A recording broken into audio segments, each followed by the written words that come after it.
Esta semana se cumplieron 2 años de gobierno de Gabriel Boric. Cualquier balance transcurrido a la mitad de su mandato exige prescindir de fanatismos y posiciones obsecuentes para evaluar cuánto del programa y de sus promesas se han cumplido, y en función de ese balance, concluir si este es positivo o negativo. Antes de entrar al análisis de las propuestas programáticas, conviene situar el contexto en el que Gabriel Boric alcanzó la presidencia en diciembre del año 2021.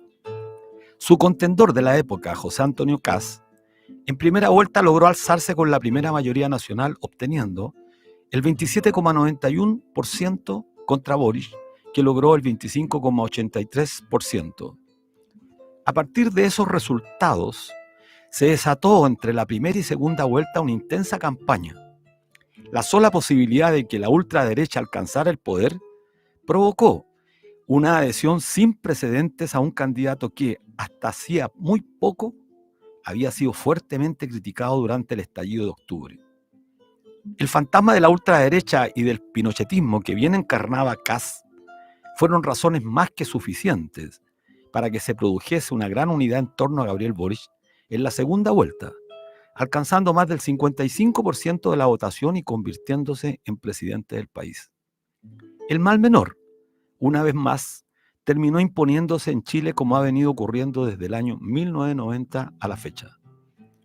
El programa de gobierno fuertemente impulsado por Apruebo Dignidad, coalición política integrada por el Frente Amplio y el Partido Comunista, prometía acabar con el neoliberalismo y en especial con aquellas instituciones que se habían convertido en sus símbolos o íconos durante las últimas décadas, las AFP, las ISAPRES, el CAE, y que han sido las gatillantes de las grandes movilizaciones abiertas en la década pasada.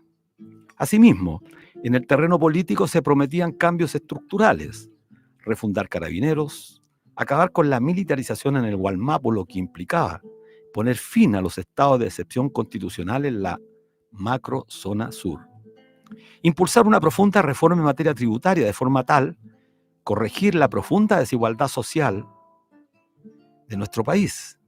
En fin, se prometían una serie de reformas de grueso calibre que en lo absoluto cambiaban estructuralmente el modelo chileno, pero al menos permitían impedir que éste avanzara consolidando las profundas desigualdades que observaba la gran mayoría de los chilenos y chilenas.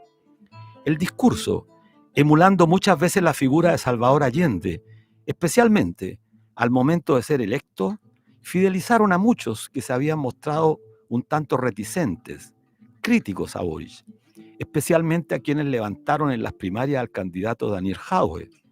Había desconfianza que nuevamente se estuviera ante un impostor.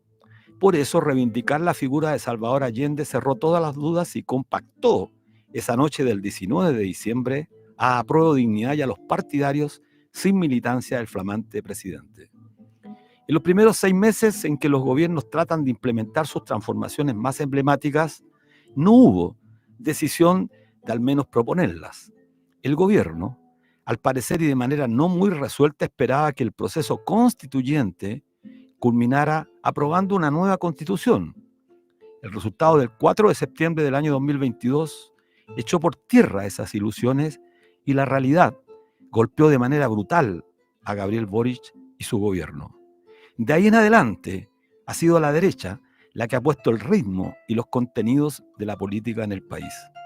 La derecha exigió no hablar más de Gualmapu y se aceptó. No solo eso, los estados de excepción constitucional fuertemente criticados bajo Piñera se convirtieron en permanentes y hoy muchas provincias de la macrozona sur se hallan bajo la militarización. La presión y represión contra el pueblo mapuche ha alcanzado niveles que solo se conocieron en el periodo de la dictadura y los medios de comunicación han silenciado completamente la voz de este pueblo que sufre en silencio la agresión del Estado chileno. Lo más emblemático, especialmente para Boric, Camila Vallejo, Jackson y tantos nobles dirigentes, muchos convertidos en ministros, otros tantos en diputados y diputadas y autoridades regionales, fue la renuncia a eliminar el CAE. símbolo de las luchas estudiantiles y que los llevaron justamente a ellos a ocupar lugares de preeminencia en el Congreso y hoy en el gobierno.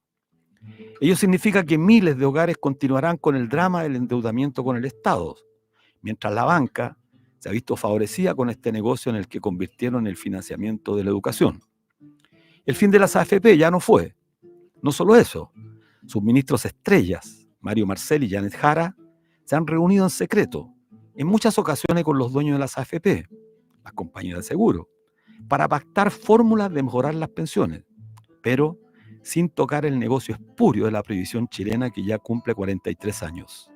No solo eso, el propio gobierno y no la oposición incorporó en su propuesta de reforma incrementar la cotización de los trabajadores de un 10% actual a un 10,5%, lo que significará que las AFP recibirán, sin que ello implique mejorar las pensiones, más de 360.000 millones de pesos anuales.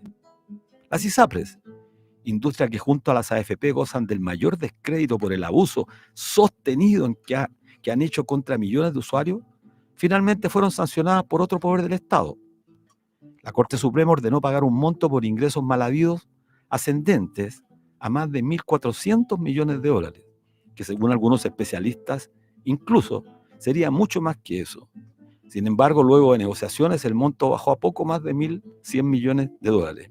Pero el lobby de las ISAPRES y la campaña del terror de la derecha que de insistir en cobrar dichos montos pondrían en peligro la estabilidad del negocio privado en salud, se acordó un monto bajo un nuevo concepto, comillas, mutualización, cierre de comillas, que rebajó la deuda a 451 millones de dólares, lo que es absolutamente grosero. Pero la presión de la derecha no se ha contentado con salvar los íconos de su modelo económico. Ha encontrado en los economistas y políticos gobernantes muy buenos aliados que comparten la ideología monetarista impuesta hace más de 40 años y que es, en definitiva, la que ha hecho posible tanta desigualdad e injusticia. En efecto, algo impensado, como el Tratado de Libre Comercio TPP-11, fue aprobado por el gobierno. Asimismo, el Comité de Ministros revirtió la decisión técnica del Servicio de Evaluación Ambiental, SEA, que había rechazado dicho proyecto por consideraciones graves de impacto ambiental, y aprobó la iniciativa de Anglo American para instalar la minera Los Bronces. Es decir, cuestiones esenciales del programa de gobierno y promesas que decían relación con la lucha emblemática de la juventud que encarnaron los dirigentes estudiantiles hoy gobernando, no solo no fueron materializadas, sino que se dio un paso mucho más allá. Se concedió en el terreno de reformas abiertamente contrarias a los intereses de las mayorías. Así las cosas, con absoluta prescindencia de simpatías o no, solo amparados en los hechos, el balance desde una mirada concreta es absolutamente negativo.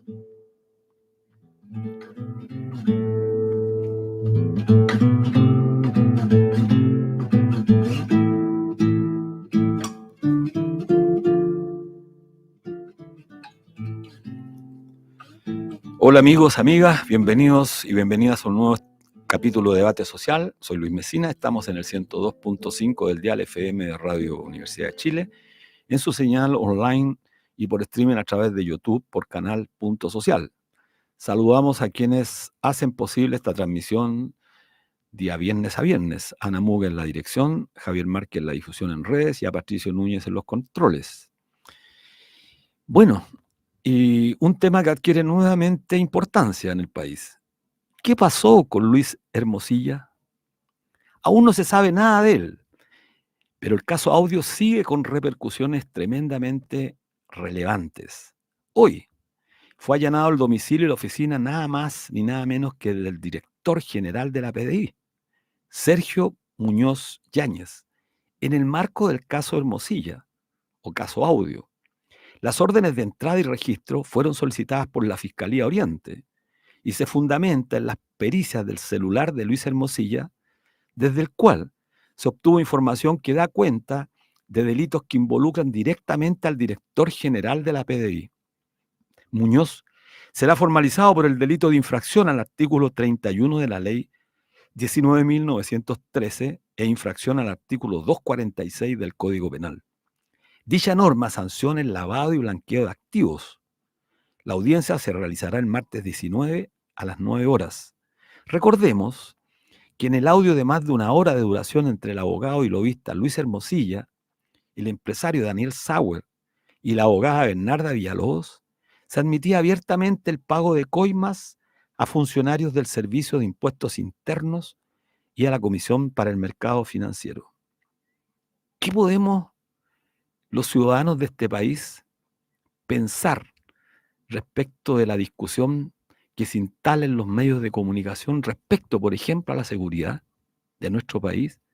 Si una de las policías, cuya misión fundamental es garantizar, junto a Carabineros, la aplicación de la respeto a la norma, si el director de investigaciones va a ser formalizado, si tanto que habla la política o los políticos respecto de lo que pasa en nuestro país, haciendo un uso desmedido con el objetivo de sacar partido, y nos encontramos con esta situación, francamente, los ciudadanos, las ciudadanas de este país tienen el legítimo derecho de preguntarse, bueno, parece que la decadencia y la corrupción golpeando a todas las instituciones del Estado es lo que está mal en este país. Y las soluciones, desgraciadamente, no transitan en la dirección que pareciera ser lo más correcto para resolver este tema de la delincuencia y de la inseguridad en la cual viven muchas personas, y hay que decirlo, alimentados y muchas veces sobredimensionados también por la prensa oficialista y la prensa de oposición. Bueno, un tema relevante que adquiere siempre noticia y que desgraciadamente está siempre dirigido desde una perspectiva tiene que ver con el pacto fiscal. Tras un año, y esto es muy relevante porque mucha de la argumentación para no avanzar en grandes transformaciones es justamente escudarse con que no hay recursos. Pues bien, vayamos al pacto fiscal. Tras un año de que fuera rechazada la idea de legislar la reforma tributaria del gobierno, las conversaciones entre el Ministerio de Hacienda y los representantes de los partidos políticos con representación parlamentaria se han reanudado para llegar a acuerdos que den luz verde a este nuevo pacto fiscal que busca una recaudación modesta del 0,6% del PIB, algo así como 1.800 millones de dólares, el equivalente en dinero para construir un gran hospital público. En resumen, los cambios al régimen general de impuesto a la renta incluyen cambios al sistema dual, donde se buscará gravar con una tasa plana los ingresos provenientes del capital, particularmente los dividendos de sociedades. La tasa de desarrollo y el nuevo régimen para las pymes. Contempla además un alza de impuestos a las personas que reciban ingresos desde los 3,2 millones de pesos. La propuesta del Ministerio de Hacienda incluye la demanda de la Confederación de la Producción y el Comercio y de la SOFOFA de rebajar la tasa de impuestos a las empresas desde el 27% actual hasta un 25%, argumentando que es una manera de impulsar la inversión en el contexto de estancamiento económico que vive Chile. Sin embargo, no se dice que son muchas las industrias en este país que siguen incrementando fuertemente sus utilidades. Pero hay algo grave. La propuesta del Ministerio de Hacienda incluye la demanda de la CPC, insisto, de rebajar los impuestos. Pero hay propuestas que buscan aumentar, disminuir la base de rentas que están afectadas al impuesto. ¿Qué significa esto? Significa lisa y llanamente que aquellas personas que hoy día están liberadas de tributar, trabajadores asalariados fundamentalmente, podrían verse afectados si realmente se rebaja el monto máximo por el cual se está tributando hoy día, lo que sería francamente impresionante. Es decir, nuevamente el Estado recauda más recursos gravando a los salarios de los sectores más pobres del país. No hay que perder de vista que el 50% de los chilenos gana menos de 550.000 pesos. Y por lo tanto parece un despropósito pretender grabar a las personas que están en el tramo superior entre 550 y 750.000 pesos. Bueno, esa es la estrategia. Una última cuestión que nos parece relevante señalar a propósito de lo que está pasando en materia de justicia, y antes de ir al corte y conversar con un gran invitado que tenemos, poco se dice en la prensa, comenzó el juicio contra Héctor Yaitul de la Araucanía. El vocero de la organización mapuche coordinadora Arauco Mayeco, la CAM. Está en prisión preventiva desde agosto del año 2022, acusado por delitos de incitación y apología a la violencia, hurto simple, atentado contra la autoridad y usurpación. Este martes se dio inicio al juicio contra el líder mapuche en la ciudad de Temuco, la Araucanía, y pudo hacer uso de su palabra rechazando todos los cargos que se imputan. En este momento está circulando un video donde Yaitul argumenta cuáles son las consideraciones de carácter político, cultural, de la defensa que está llevando frente al Estado chileno. Y deja entrever la sistemática represión de la cual sigue siendo víctima hoy día el pueblo mapuche. 2 años detenido antes que se le impute un delito concreto parece realmente un abuso y un exceso. Bueno, vamos al corte musical. Volvemos a Debate Social, estamos en el 102.5 FM del dial en Universidad de Chile, la radio que piensa, y en su señal online por streaming a través de YouTube, canal Punto Social. Hoy estamos con Claudio Nach, académico de la Universidad de Chile, doctor en Derecho, coordinador de la Cátedra de Derechos Humanos de la Universidad de Chile, autor de varios libros que profundizan en la temática de los derechos humanos. Entre ellos, los 2 tomos de Infranqueables, Lecciones sobre la protección de derechos humanos en tiempos autoritarios. Qué pertinente. Volúmenes que analizan la crisis de derechos humanos generada por la represión a la protesta social durante el estallido. Bienvenido, Claudio, a este espacio de debate social aquí en la Radio Universidad de Chile. No, Luis, yo me alegro mucho de poder estar hoy con ustedes. Esta es una visita que tenía pendiente hace mucho tiempo, queríamos coincidirlo. pero creo que se dio en un buen momento. Muy bueno, sí. Bueno, entremos en materia, Claudio. Bueno, nosotros también muy contentos de poder tenerte. Lo habíamos intentado, como tú lo dices, varias veces. Bueno, a 4 años del estallido, mucha agua ha pasado bajo el puente. La protesta social, que fue asumida en un principio como legítima expresión del cansancio frente a los abusos, se fue convirtiendo con el tiempo y a través de los medios de comunicación como un atentado a la democracia y al desarrollo económico, aprobándose una serie de leyes que penalizan varias formas que puede adquirir la movilización social por demandas sociales. ¿Crees que se criminalizó la protesta social en Chile? ¿A qué nivel? A ver, mi visión en esto es muy crítica, en el sentido de que tenemos un problema, yo diría, primero de orden cultural. No vemos la protesta social como un ejercicio legítimo de derechos humanos. Yo creo que ahí parte el gran problema. Es decir, si nosotros vemos que la protesta social es un ejercicio de derechos políticos, de derecho a libertad de expresión, del derecho de reunión y otros, evidentemente tenemos una posición entonces de qué es lo que debe hacer el Estado ahí, que es distinta. El Estado Claro. de lo que debe hacer entonces frente a ese ejercicio es tomar medidas para respetar que se pueda ejercer, pero también para garantizar su adecuado ejercicio en condiciones de seguridad, evitar actos de discriminación al respecto. Pero en la práctica, como se ve como tú muy bien señalas, como un acto ilícito la protesta social, las consecuencias son 2 y que las vimos de una manera brutal en el 2019-2020, pero que vienen de la historia de este país. Y es, por una parte, una brutal represión, claro, la represión directa, y ahí tenemos los casos de mutilaciones oculares y otros, pero por otro lado, el tema de la criminalización, es decir, deslegitimar del contenido político a la protesta, trasladarla a un contenido criminal. Esa es la idea de la criminalización, sacarlo de lo político y ponerlo en lo penal, y eso se hace con un conjunto de acciones. Por una parte, el rol de los medios de comunicación, es decir, puede haber una manifestación y todos la vivimos, los que están escuchando mucho la habrán vivido, 1 millón de personas en la calle, pero la televisión lo que muestra es a 15 personas rompiendo un semáforo. Exacto. Y el otro millón desaparece. Entonces hay una cuestión de criminalización en los medios, pero también también, y eso es lo grave acá en Chile, es que además se criminaliza desde el punto de vista de la actuación de las policías, pero se criminaliza en la legislación.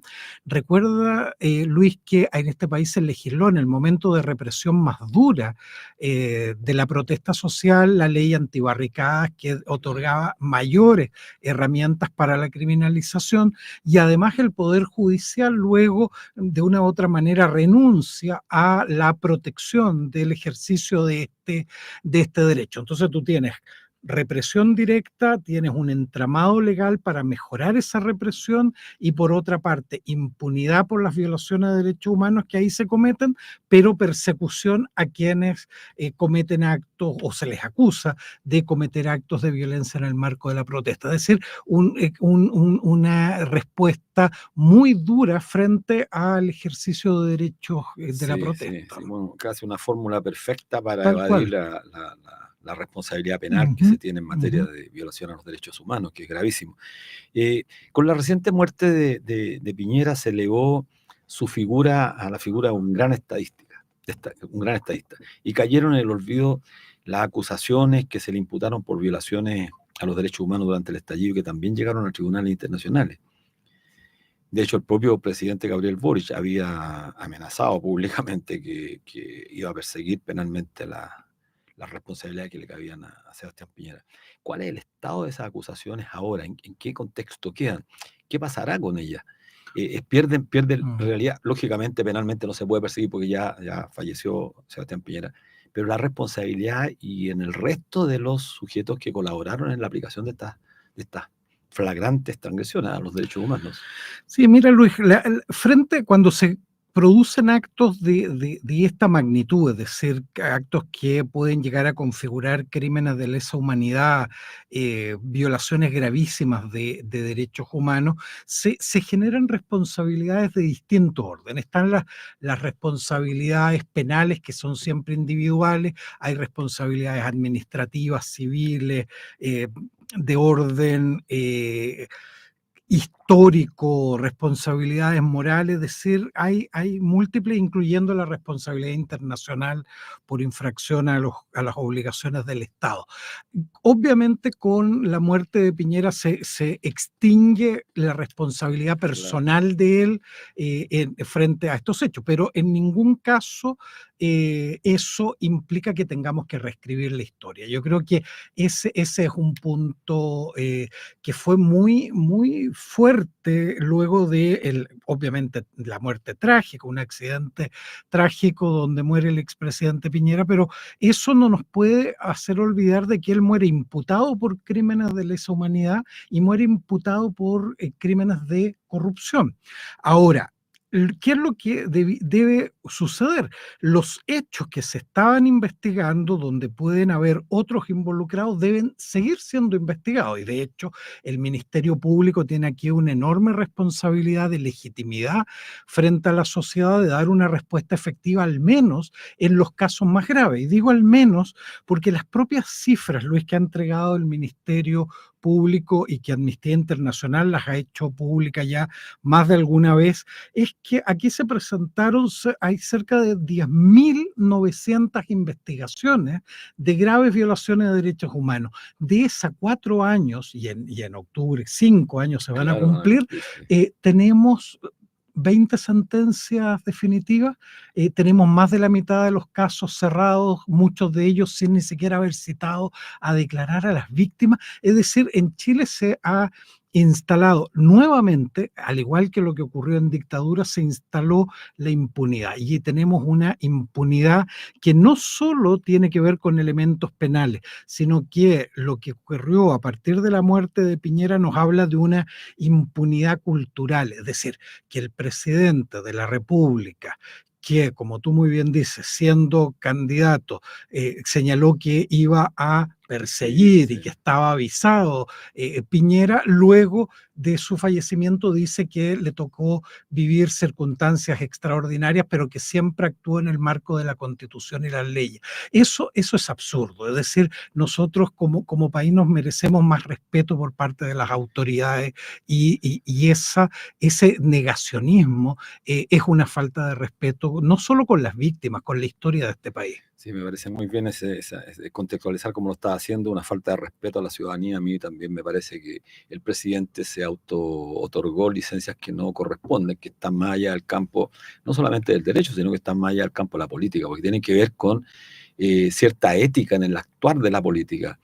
No es posible que en un plazo tan rápido haya un cambio tan radical de posiciones frente a una materia que sus contenidos no han cambiado. Yo recuerdo cifras que son elocuentes: 34 fallecidos, 460 personas con lesiones oculares, algunas con pérdida total de la visión, el caso de la senadora Campillay, el caso de Gustavo Gatica, denuncia de eventuales violaciones a sus derechos humanos y miles de querellas. Es el saldo del descontrol en la protesta y el accionar de la fuerza policial. Es lamentable la posición que asumió el presidente de la República, Gabriel Boric, porque con eso abre un manto, yo diría, abre la posibilidad de que la impunidad llegue a otras instituciones. Y te quiero preguntar, sé que es complejo siempre estas preguntas, pero creo que en tu condición de especialista en derecho, siempre lo has dicho, no eres abogado, pero eso me gusta mucho en tu presentación, que la cambiaste ahora, pero Sí. bueno, ¿cuál es tu opinión sobre la mantención del general Yáñez en el cargo de director general de Carabineros?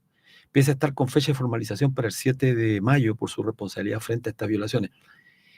Una mirada desde el punto de vista del derecho. ¿Cómo se compatibiliza esto? A ver, yo diría que es inexplicable lo que sucedió ahí. Obviamente, cuando asume el gobierno del presidente Boric, lo que uno hubiese esperado como primeras medidas es justamente haber reconfigurado el alto mando de Carabineros, comprometido evidentemente con las graves violaciones de derechos humanos que habían sucedido en Chile. Y esto tenía que ver con una cuestión que yo creo que recién estamos viviendo las consecuencias. Para enfrentar el fenómeno de la delincuencia en cualquier país, y en Chile incluido, una cuestión que necesita son policías que la ciudadanía sienta como policías legítimas, que están Claro. ahí al servicio de las personas, de la seguridad de las personas.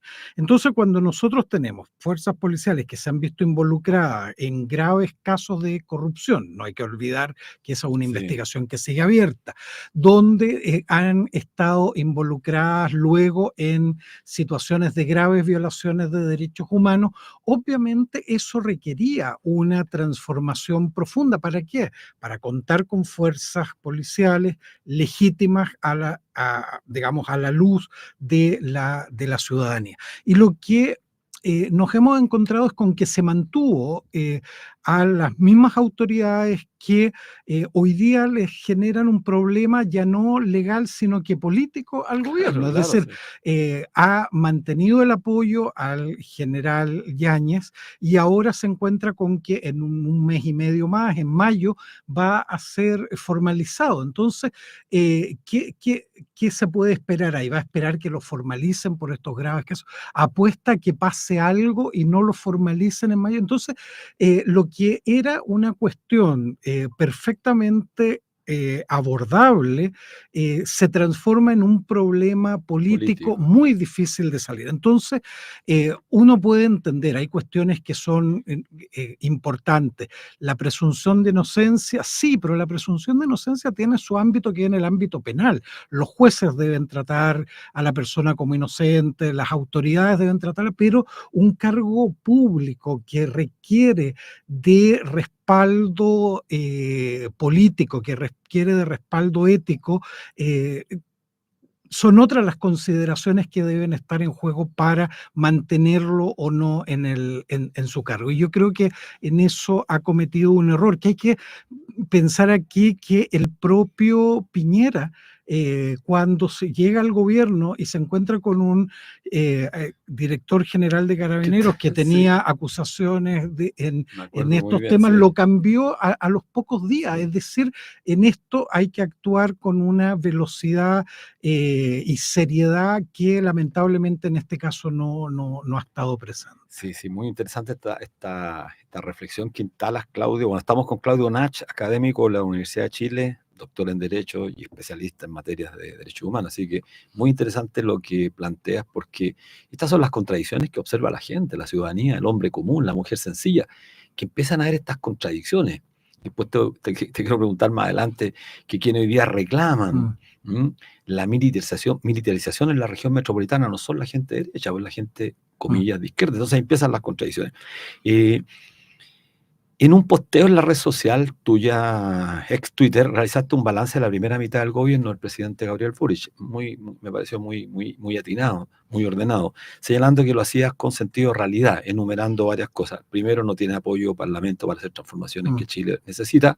Con eso se aclara inmediatamente a estos personajes que hay en las redes sociales, los bots particularmente, muchos obsecuentes, que no comprenden. Por ahí, con el primer punto, cito el contexto, el problema es otro. La crítica es que asumió como propia la agenda y el discurso populista de la ultraderecha, que me parece relevante ir por ahí. Ha apoyado una agenda de impunidad, llegando a niveles que coquetean con el negacionismo. Comentemos un poco este posteo. El primero, en el sentido de la realidad, ¿justifica todo en estos momentos? La falta de apoyo parlamentario justifica la ley, por ejemplo, Nair Retamal, llamada también la ley del gatillo fácil, como la propia gente vinculada al oficialismo lo definió en un momento. Por ejemplo. A ver, a mí me parece que hay ciertas fechas en un gobierno que son fundamentales. En gobiernos que cortos, como nosotros tenemos, 4 años sin reelección, son gobiernos muy cortos, por lo tanto los periodos políticos son también todo muy acelerado. Los gobiernos tienen tradicionalmente o normalmente un periodo que se denomina luna de miel. Sí, una vez que son electos, asumen, ese es el minuto de intentar poner los objetivos principales del periodo.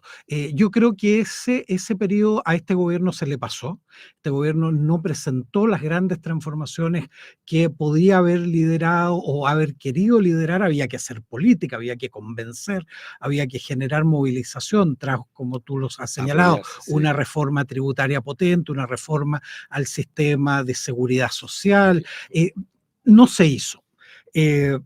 Luego pierde el plebiscito en septiembre, la propuesta constitucional. El gobierno del presidente Boric, uno podría decir, se termina en septiembre del 2022. Muy a la entrada. Casi un año y medio.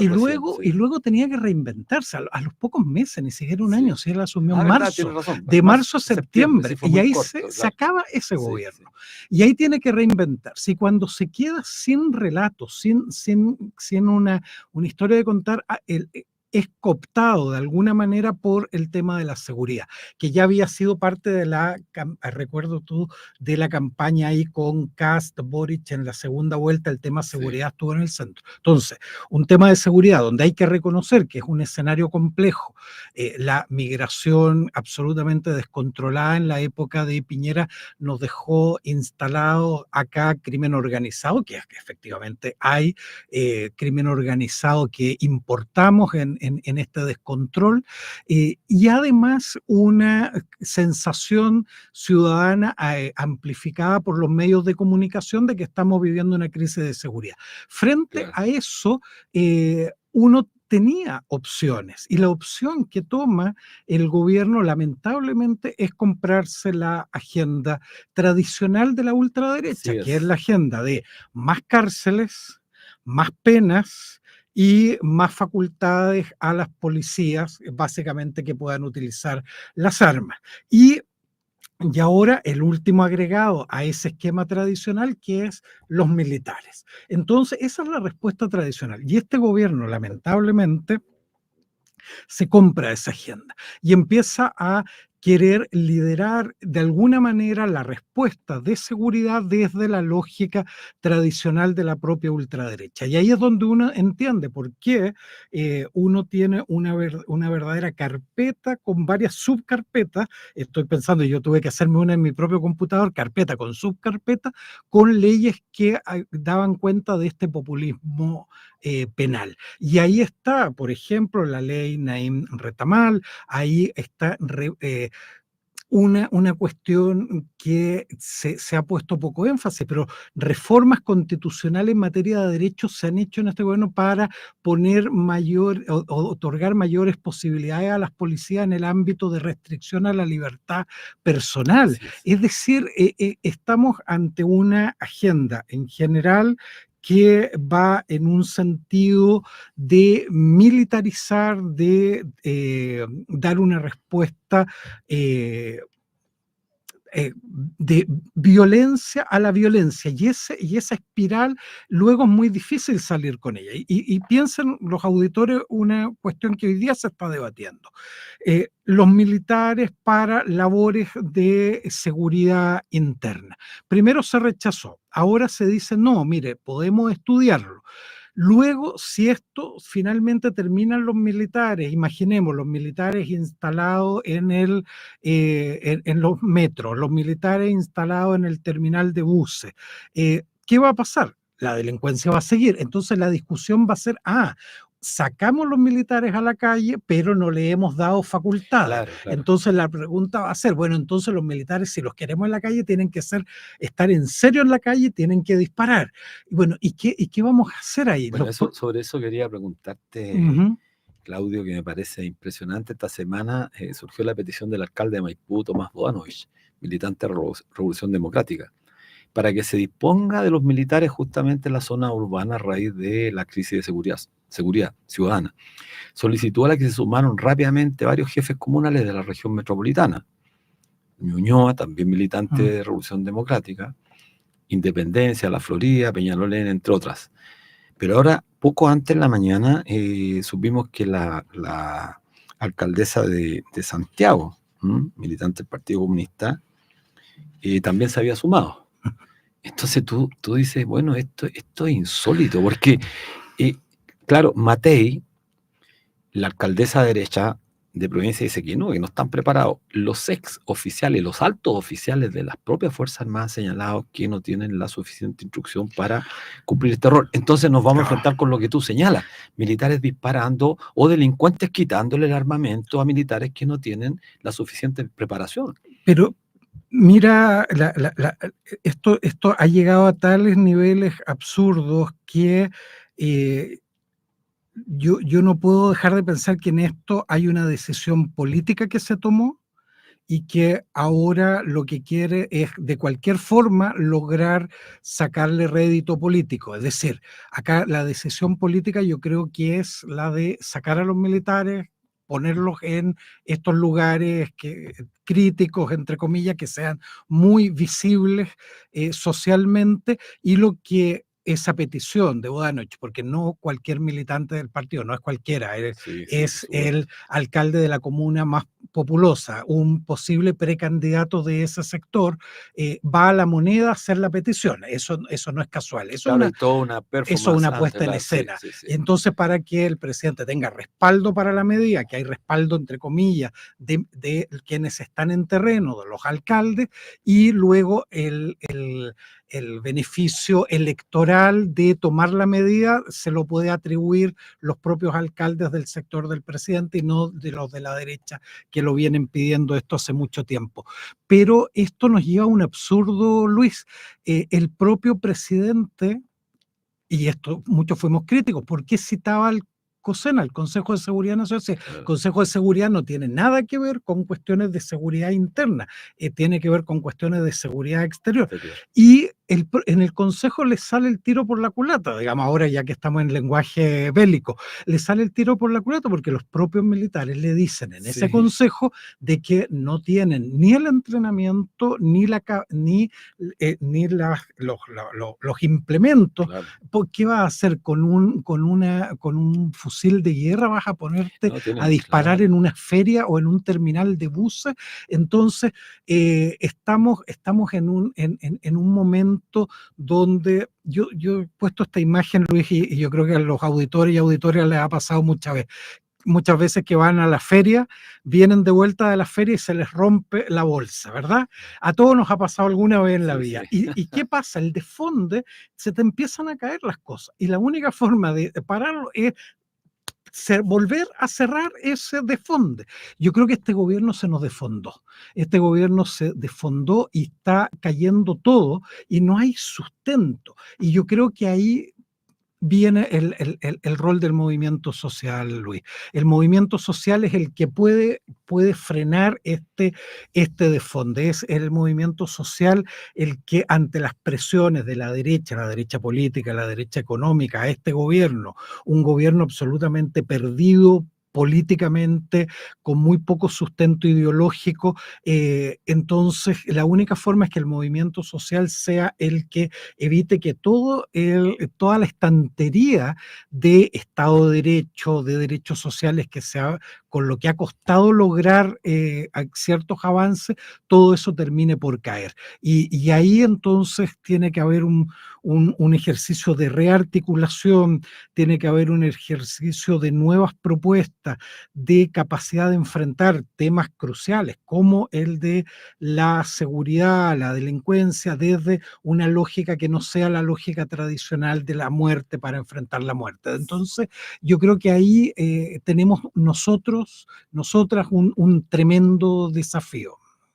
Mire, totalmente, me parece muy buena la reflexión. No hay, por lo menos desde nuestro punto de vista, no hay ninguna duda que la posibilidad de detener esta ofensiva tan brutal de la derecha, pero más que de la derecha, esta ofensiva brutal del modelo que ha sido tomado, Ujú, desgraciada y ujú. lamentablemente, por el gobierno en distintas materias. En este tema de los derechos humanos nos parece gravísimo que tengan yo diría, la impudicia de alcaldes del Frente Amplio plantear la militarización de Vela, que detrás de ello hay una concepción, yo voy a atrever a decir, filosófica de mirar la sociedad, la vida de manera absolutamente distinta a lo que debiese ser una postura de alguien que se reivindica de la izquierda, porque esta gente se reivindicaba de la izquierda. Eso es propio de la derecha. Pero la derecha con mayor astucia y yo diría con un poco más de conocimiento, lamentablemente, entiende que no puede tener a los militares en la calle, porque no puede. Bueno, Piñera también en un momento muy crítico, hay que reconocer, intentó hacerlo, bueno, y los propios generales, el general encargado de la zona de Sí, conflicto ese día, recuerda tú, ahí, Luis, pero sí hay una diferencia. Yo creo que es bueno que los auditores la visualicen. Es decir, una cosa es usar a los militares para reprimir movilizaciones sociales, que es lo que hizo Piñera en un primer así es, momento, claro, y luego lo que la historia hasta que se ha reconstruido quería hacer luego en un segundo momento y no se hace. Pero es distinto a ponerlo en labores de seguridad pública, porque la lógica todavía es, digamos, es más en este nivel de lo absurdo. Es decir, la movilización social, claro, la única forma que tienen los militares de actuar es reprimiendo, disparando, lo hicieron en La Serena y y hoy día violentamente, están claro, con exacto, juicio y otro. Pero ponerlos en labores de seguridad pública, ¿qué van a hacer? claro. Es decir, que se dice, no, pero que los queremos para que cuiden la infraestructura crítica. ¿Cuál es la infraestructura crítica? El metro, ¿qué van a hacer? Las plazas aledañas al metro, pero ¿qué van a hacer si No, alguien no tienen, asalta a otro? ¿Van a entrar exacto. a disparar en medio de una feria navideña ahora los militares? Es decir, eh, es, lo increíble, Luis, es que estos alcaldes, con tal de tratar de ganarse unos minutos en el de moda o algunos votos en la elección, qué bien, sí, sí. de mitad de año, digamos, del segundo semestre, estén dispuestos a proponer una medida que saben que es impracticable y que no es ninguna solución. Es decir, esa es la definición del populismo, cuando tú propones Absolutamente, medidas que absolutamente. sabes que no se pueden implementar y que no van a solucionar el problema. Es muy lamentable. Sí, mira, totalmente de acuerdo contigo, Claudio, y bueno, esperamos que los auditores de Radio Universidad de Chile tomen conciencia de lo que está ocurriendo y creo que yo de alguna manera la ciudadanía tiene que empoderarse, ir recuperando la capacidad de intervenir en la sociedad chilena respecto a de aquellas materias que urgentemente requieren de solución, particularmente en el tema de derechos sociales. Desgraciadamente con la política hoy día se está consolidando, y hay que decirlo, el negocio privado de los derechos sociales, tanto o más que con Mm. Piñera, lo que es muy grave. Yo quiero hacerte una última pregunta, nos va quedando poco tiempo, que tiene que ver con los derechos humanos a nivel mundial. Y la pregunta mía dice relación con que si a tu juicio ha perdido valor social el derecho a la vida y el derecho y el derecho a los derechos humanos, porque el caso de Palestina y Haití, dos casos que son, yo diría, brutales en lo que está ocurriendo en Palestina, ya no tiene nombre. Aprovecho de invitar a todo este fin de semana a la gran marcha en Santiago de Chile, en solidaridad con el pueblo palestino. Pero ¿qué te parece esto? ¿Pierde valor, ha perdido valor social el derecho humano nuestro, que Mm. había sido una conquista que habíamos ido ganando en los últimos años, Claudio? Sí, hay un contexto general mundial que es preocupante en ese sentido, Luis. Nosotros no escapamos a ello. Nuestros debates tienen que ver con debates más amplios. Y en ese sentido, claro, desde la Declaración Universal de Derechos Humanos del año 48, durante 75 años, el discurso de derechos humanos lo que había hecho es intentar avanzar en la protección de derechos, mejorar la protección de Exacto. derechos, más derechos con una mejor protección. Lo que estamos viviendo los últimos años, y en esto el gobierno de Trump en Estados Unidos fue fundamental. Trump lo que hizo fue abrir y legitimar un discurso antiderechos. Y ahí aparecen personajes como Bolsonaro, Claro. como Milei, Kast, acá, etcétera, y un larguísimo etcétera en Europa. Hoy día la India, la mayor democracia del mundo, está gobernada por la ultraderecha, con un discurso muy duro Sí. también en estos temas. Y para qué hablar en Italia, lo que sucede en Países Bajos, Claro, Turquía también.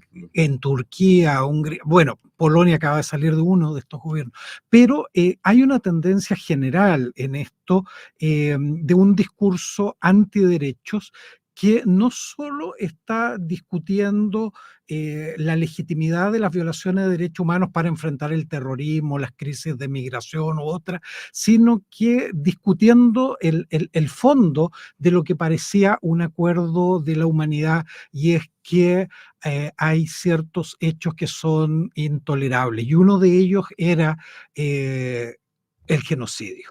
El genocidio Claro, es el punto de partida de toda la construcción de derechos humanos exactamente. hasta hoy. Sí. Y hoy estamos viendo que el pueblo palestino en Gaza vive un genocidio que se está transmitiendo en directo a todo el Esa mundo es la diferencia, y sí. no hay una respuesta como la que uno hubiera esperado. Y aquí nuevamente el llamado, y por eso me parece importante lo que tú haces, el llamado a movilizarse este sábado.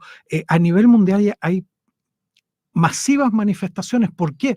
Porque la única forma de detener el genocidio es quitándole el apoyo político al gobierno de Israel. Y la única forma de quitarle el apoyo político que le da Estados Unidos, que le da Inglaterra, que le da Alemania, etcétera, es socavando internamente el apoyo a los gobiernos que apoyen el genocidio. Y para eso se requiere gente en las calles, se requiere que los boicots funcionen, y en eso sí quiero destacar. En eso sí el presidente Boric ha sido consecuente en el tema de Palestina, hay que reconocérselo, ha Claro, el tema actuado de muy Fidel. bien, y hay que apoyar las decisiones que él ha tomado en ese sentido, porque hay increíbles presiones cada vez que se toman decisiones en este conflicto. Y por lo tanto, me parece que es clave el rol de cada uno de nosotros movilizándonos para generar esa presión política que detenga el horror. Así es. Bueno, Palestina requiere de la solidaridad de todos nosotros, como decía bien Claudio. Es la única forma de detener este genocidio en manos del criminal Netanyahu y de su gobierno, que ha sido francamente impresionante. Bueno, Claudio Nach, académico de la Universidad de Chile, doctor en Derecho, muchas gracias por haber participado, muy interesante tus reflexiones. No, gracias Luis y los felicito por este espacio que ustedes tienen. Gracias. Nos vemos el próximo viernes a las 16 horas en Debate Social.